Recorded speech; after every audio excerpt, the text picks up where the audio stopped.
Digital competence is part of the framework of key competencies for lifelong learning needed to achieve active civic participation and social inclusion, sustainable and healthy lifestyles, personal and professional fulfillment. The use of digital technologies in a creative way contributes to the creation of products of high value for the market and the realization of more and more innovative business ideas. As the transition to a digital society progresses, there is a growing danger that people who do not have sufficiently well developed digital skills will find themselves in social isolation and will not be able to fully realize themselves as individuals, citizens, and professionals. Design thinking originated as design philosophy of human-centered design. Combining humanism and creativity, it is distinguished by the designer's thinking when it shifts from working on specific products to solving complex problems creatively. Design thinking integrates human needs with technological capabilities and with a focus on business success to create value for customers and new market opportunities for companies. Design thinking has also been defined as a problem-solving approach that is applicable beyond activities related to the design of specific products. It is in any field of activity or scientific discipline where the generation of creative ideas needs to be encouraged. It is defined as an innovative method that focuses generally on the aesthetics, functionality, and applicability of the products or services being created. Design thinking in the educational process is seen as analogous to experiential learning. Particularly close to design thinking is the experiential learning cycle, which encompasses four successive phases: concrete experience, reflective observation, abstract conceptualization, and active experimentation. As a way of thinking, design thinking obeys several basic principles: prototyping, aspiration to respond to the needs of customers and users, combining divergent and convergent thinking. The first principle states that innovations are made for people to satisfy their needs, which means it is essentially humanistic thinking, human-oriented. A second principle of design thinking is the combination of divergent and convergent thinking. The characteristics of design thinking help to distinguish it from other types of thinking and to understand its nature. Creative individuals are sensitive, impressionable, with an affinity for semitones and details. They have more information than they can use in their creativity. Another characteristic is curiosity, the search for new and original solutions, and the childlike ability to be puzzled by the unknown. Creative thinking is characterized by the flexibility that leads to overcoming old ways of thinking. Originality, meaning emergence of unusual associations or solutions to problems. Redefining, which means arrangement of knowledge in a new way and accordingly a new look at it. Development understood as the creation of more complex objects. Tolerance of ambiguity, which allows the use of contradictory concepts for a certain period of time without looking for a way to reconcile them. This characteristic requires taking into account not only human needs, but also the interests of the environment, its protection through sustainable design, and this places important constraints on the design process. On the one hand, it helps the user of design thinking to imagine the point of view of each participant in the discussion, and based on this, to propose a common concept acceptable to others. On the other hand, it is also an ability to the representation of ideas. People who practice design thinking learn to control their mood swings, their highs and lows, to maintain an optimistic and proactive way of working in the interest of professionalism. Moreover, they learn to control their enthusiasm and use it in their work when it's necessary. The pursuit of adaptability reflects the focus of design thinking on meeting the current needs of users when creating new products and services.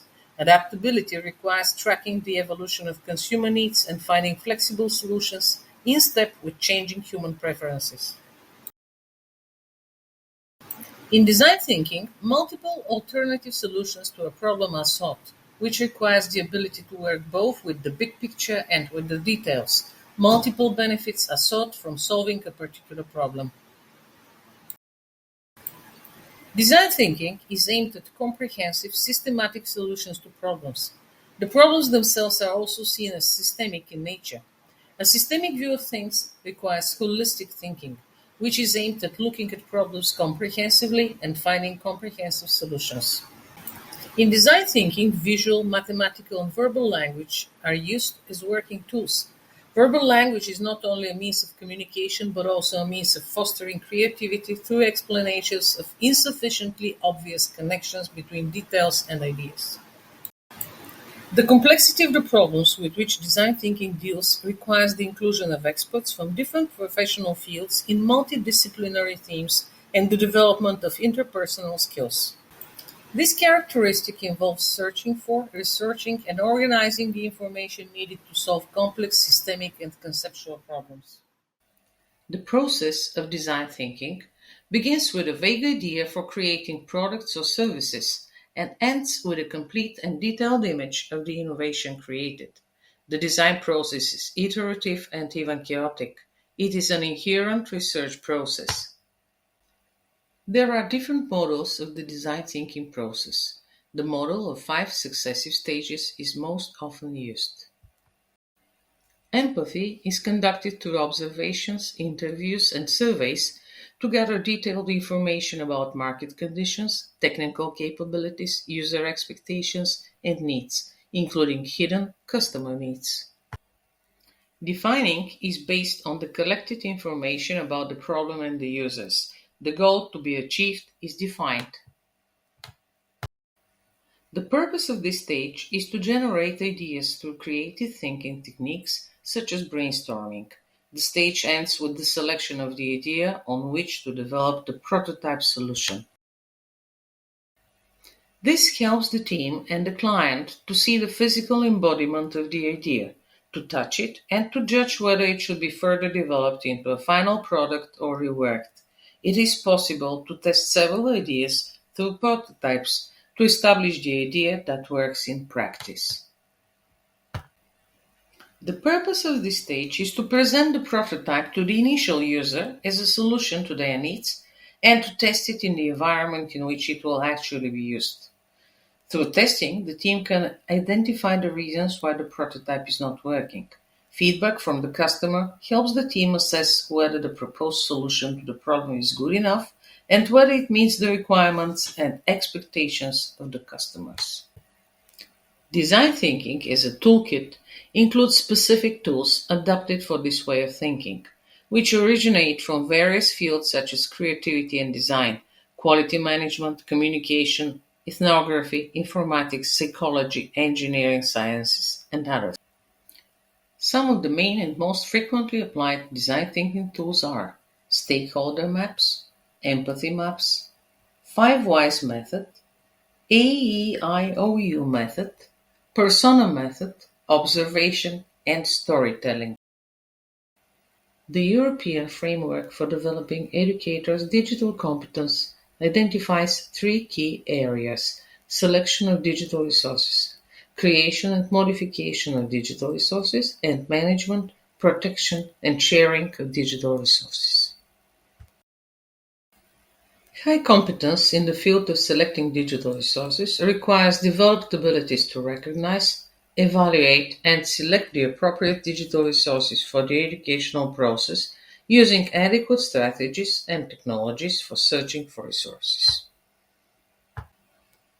Before using digital resources, the skills to assess the reliability and credibility of digital resources should be developed through the development of critical thinking, as well as to assess whether the relevant resources are open access or there are any legal restrictions on their use, like copyright requirements for a license, legal regulations, and others.